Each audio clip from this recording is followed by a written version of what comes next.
আসসালামু আলাইকুম ওয়া রাহমাতুল্লাহ। স্বাগতম ব্ল্যাক ম্যাজিক চ্যানেলের পক্ষ থেকে। আশা করি সবাই ভালো আছেন। আজকে আপনাদের সম্মুখে যে বিদ্যাটা নিয়ে আসলাম, দুশমনকে ধ্বংস করে দেওয়ার জন্য, দুশমনকে শাস্তি দেওয়ার জন্য, দুশমনকে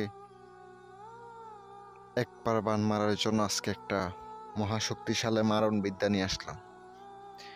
সম্পূর্ণ ভিডিওটা ধৈর্য সহকারে দেখবেন। যদি আজকের ভিডিওটা ভালো লাগে তাহলে চ্যানেলটি সাবস্ক্রাইব করে পাশে থাকবেন, লাইক কমেন্ট শেয়ার করবেন, পাশে থাকা বেল আইকনটি অল ক্লিক করে রাখবেন। যাদের প্রয়োজনীয় শত্রু ধ্বংস করা অথবা শত্রুকে মারণ বিদ্যা প্রয়োগ করা অথবা বশীকরণের কাজ অথবা বিচ্ছেদের কাজ, যে কোনো কাজ করে থাকে, জিন অথবা পরিচালান, জিন চালান, যে কোনো কাজ করে তন্ত্রমন্ত্র মাধ্যমে করে থাকি। যেভাবে ইচ্ছা ওভাবে করাইতে পারেন।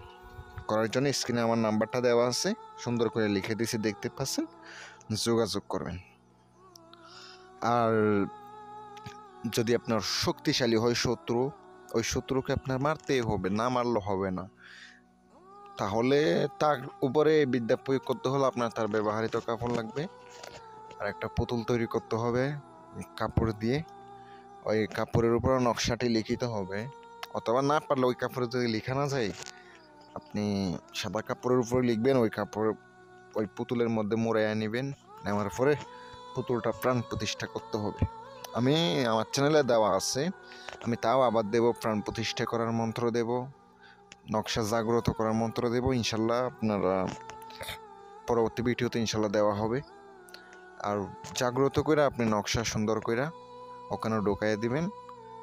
সামনে রাইকা আপনাকে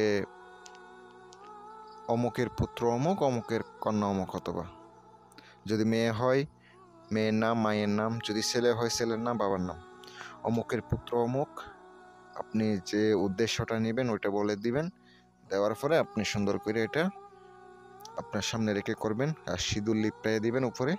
দেওয়ার পরে এটা আপনি সরাসরি গুরুস্থানের মধ্যে পুঁতে দিবেন। রাত 12টার সময়, রাত 12টায় যেতে হবে, পুঁতে দিয়ে চলে আসবেন। আধা হাত মাটি করে পুঁতে দিতে হবে, অথবা শ্মশানে গিয়ে পুঁতে দিতে হবে।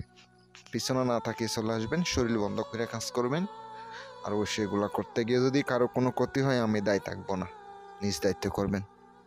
ভালো থাকবেন, আল্লাহ হাফেজ।